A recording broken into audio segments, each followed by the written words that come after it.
اسلام زندہ ہوتا ہے ہر کربلا کے بعد۔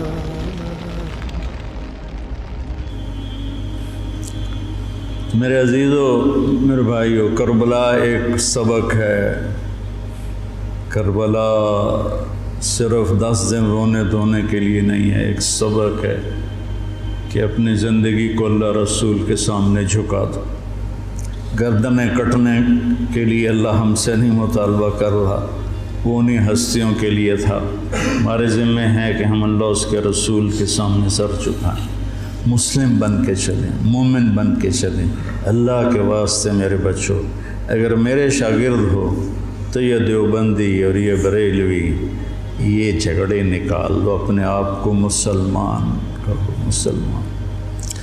میں ایک دفعہ ایک جگہ بیٹھا تھا تو ایک بزرگ بیٹھے تھے، کہنے لگے جی آپ دیوبندی ہیں کہ بریلوی؟ تو میں نے کہا جی میں مسلمان ہوں۔ وہ مجھے ایسے دیکھنے لگا، وہ کہنے لگا میری 60 برس 70 برس عمر ہے، میں نے آج تک کسی کو یہ کہتے ہوئے نہیں سنا، تو میں تمہیں مسلمان دیکھنا چاہتا ہوں، میں تمہیں دیوبندیت سے نکالنا چاہتا ہوں۔ مسلم بنو، مسلمان بنو۔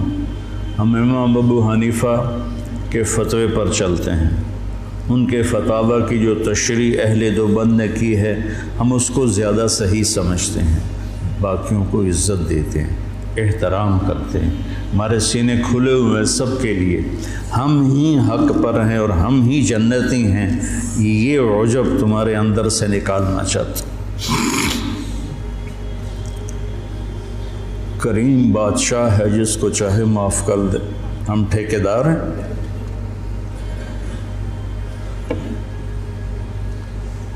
مسلم بنو، مومن بنو، امتی بنو۔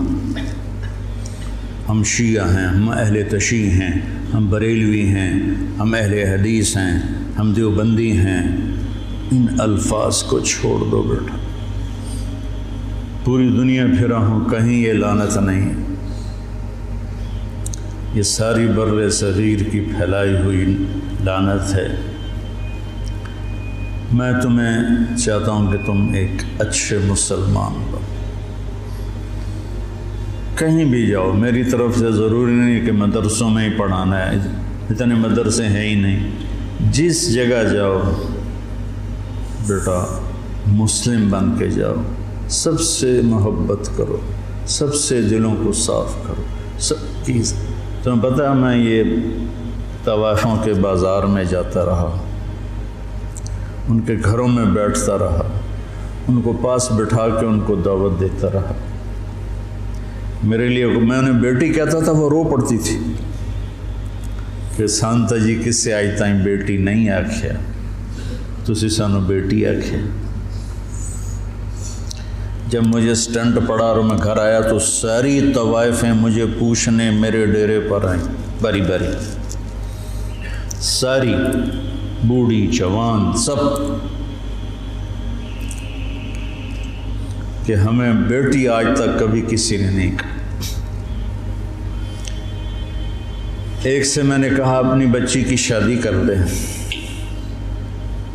کہنے لگی آپ کو رشتہ تلاش کر کے دیں۔ میں نے کہا تو خود تلاش کر۔ کہ مولانا صاحب طوائف دے کوٹھے تے رشتہ لین کون ہوندا؟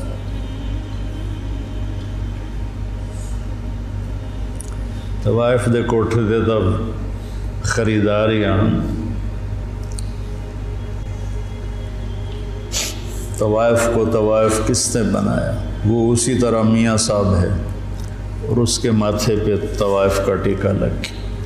تو میں نے تو ان کے پاس جانے میں بھی کبھی یار محسوس نہیں کی۔ تو اپنے ذہن کو کشادہ رکھو، ٹھیک ہے؟ مسلم بنو، مسلم، اس پر اپنے آپ کو قائم رکھو۔